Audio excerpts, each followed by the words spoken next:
Assalamualaikum warahmatullahi wabarakatuh. Kembali lagi dengan saya, Afifah Indriani. Kali ini saya akan membahas tentang infeksi menular seksual pada remaja. Baiklah, sebelum memulai kegiatan stimulasi ini, saya terlebih dahulu akan menjelaskan tujuan dari pembelajaran materi ini adalah agar para remaja yang akan saya edukasi mengerti pengertian dari infeksi menular seksual, tanda dan gejalanya, penyebab dan dampaknya. Baiklah, langsung saja saya akan menjelaskan tentang pengertian infeksi menular seksual. Infeksi menular seksual adalah infeksi yang terutama ditularkan melalui hubungan seksual, walaupun tidak ada gejala yang timbul di alat kelamin.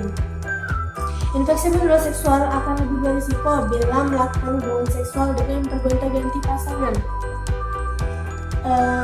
IMS perlu mendapatkan perhatian karena dapat menyebabkan infeksi alat reproduksi yang serius. Bila tidak diobati secara cepat dan tepat, kemandulan dan bahkan kematian menjadi risikonya. Tanda dan gejala infeksi menular seksual ada 4. Yang pertama yaitu infeksi menular seksual yang ditandai dengan keluarnya cairan berwarna putih, kuning, dan hijau seperti nanah dari alat kelamin. Selanjutnya yang kedua adalah IMS yang ditandai dengan adanya luka atau koreng di alat genitalis. Selanjutnya yang ketiga ada infeksi menular seksual yang ditandai dengan adanya tumbuhan seperti kutil dan jengger ayam. Pada alat kelamin yaitu molluscum contagiosum dan Condyloma acuminata. Yang keempat, selain tanda-tanda tersebut, IMS yang lebih lanjut sering disertai dengan tanda-tanda benjolan atau pembekakan kelenjar pada lipat paha, pembekakan buah zakar pada laki-laki, serta nyeri perut pada wanita.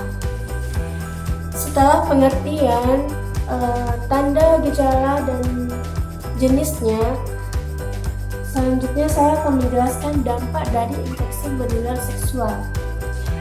Dampak IMS bagi remaja perempuan dan laki-laki secara fisik, yang pertama, infeksi alat reproduksi akan menurun kualitas ovulasi sehingga akan mengganggu siklus dan banyaknya haid serta menurunkan kesuburan. Yang kedua, peradangan alat reproduksi ke organ yang lebih tinggi yang dapat meningkatkan kemungkinan terjadinya kehamilan di luar rahim. Selanjutnya, melahirkan anak dengan cacat bawaan seperti katarak, gangguan pendengaran, kelainan jantung, dan cacat lainnya. Selanjutnya ada kanker leher rahim. Peringkat pertama penyebab kematian karena keganasan setelah kanker payudara, predisposisi kontak leher rahim dengan sperma yang bersifat basah sejak usia muda dan berganti-ganti pasangan, rokok, ekonomi, dan nutrisi. Korelatif terjadi keganasan 30 tahun, gejala keputihan berbau khas, nyeri, dan tanda-tanda keganasan. Yang kelima, bekas bisul atau nanah di daerah alat kelamin dapat mengganggu kualitas hubungan seksual di kemudian hari karena menimbulkan rasa nyeri dan tidak nyaman waktu berhubungan seks. Selanjutnya, nyeri waktu kencing karena peradangan mengenai saluran kemih. Selanjutnya, gejala neurologi atau gangguan syaraf.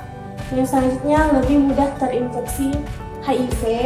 Yang selanjutnya, kemandulan.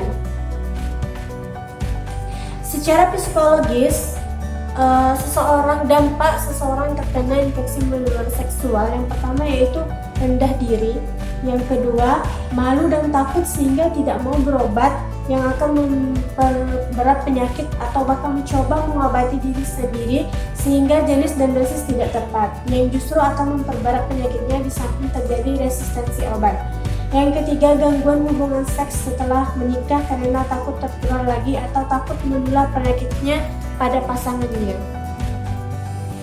Baiklah, saya akan menjelaskan jenis-jenis penyakit. Yang pertama ada gonore.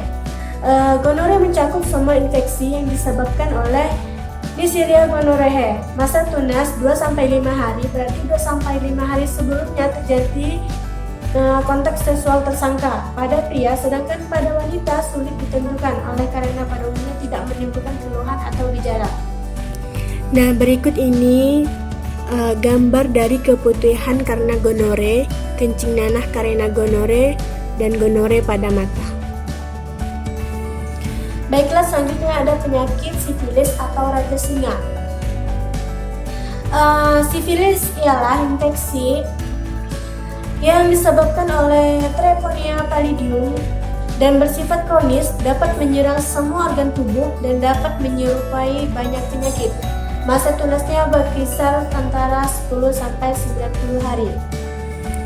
Berikut adalah contoh gambar sifilis, benjolan pada stadium 2 dan kemerahan pada stadium 2. Ini adalah benjolan-benjolan yang terjadi pada sifilis atau raja singa. Di tubuh juga akan ada. Selanjutnya ada ulcus molle. Ulcus molle adalah infeksi genital akut setempat yang disebabkan oleh Haemophilus gaggei. Masa tunas berkisar antara 2 sampai 35 hari dengan waktu rata-rata 7 hari.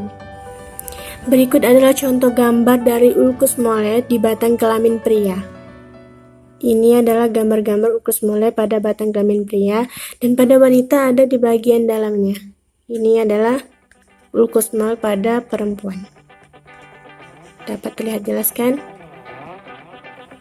Baiklah, selanjutnya jenis penyakit infeksi menular seksual yaitu ada lymphogranuloma venereum atau dapat juga disebut sebagai PGV atau ialah infeksi menular seksual yang melalui sistem saluran limfodental disebabkan oleh Candida trachomatis H1N2 dan 3 pada saat ini sudah jarang ditemukan.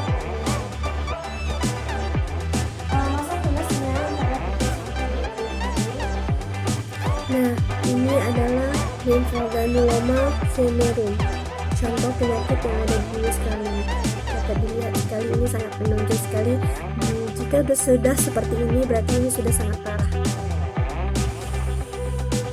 Baiklah, tadi kan kakak tuh udah menjelaskan panjang lebar tentang IMS, itu apa, tanda dan gejalanya, jenis-jenis penyakitnya juga udah dijelaskan, gambar-gambarnya juga udah kakak perlihatkan. Jadi sekarang kakak bertanya nih, dari yang pernah dengarkan dan yang pernah dapat dari tadi, IMS itu apa? IMS adalah infeksi yang dikeluarkan melalui hubungan seksual. Betul. Terus jenisnya apa saja? Jenisnya seperti gonore, sifilis, raja singa, Tanda-tanda kalau penyakit itu ada dan terjadi seperti apa? tanda dan gejala keluarnya cairan berwarna putih, kuning atau hijau seperti penanah, adanya luka dan koreng. Dampaknya, salah satu dampaknya akan menyebabkan kemandulan. Jadi dari ini saya harap untuk Pina dan teman-teman di luar sana untuk menjaga dirinya, tidak bergaul bebas dan tidak berhubungan seksual atau berganti-ganti pasangan, karena ini akan menyebabkan penyakit infeksi menular seksual dan paling buruknya lagi adalah kematian. Sekian dari stimulasi tentang penyakit infeksi menular seksual. Terima kasih telah menonton. Jangan lupa like, comment, dan subscribe guys. Thank you. Assalamualaikum warahmatullahi wabarakatuh.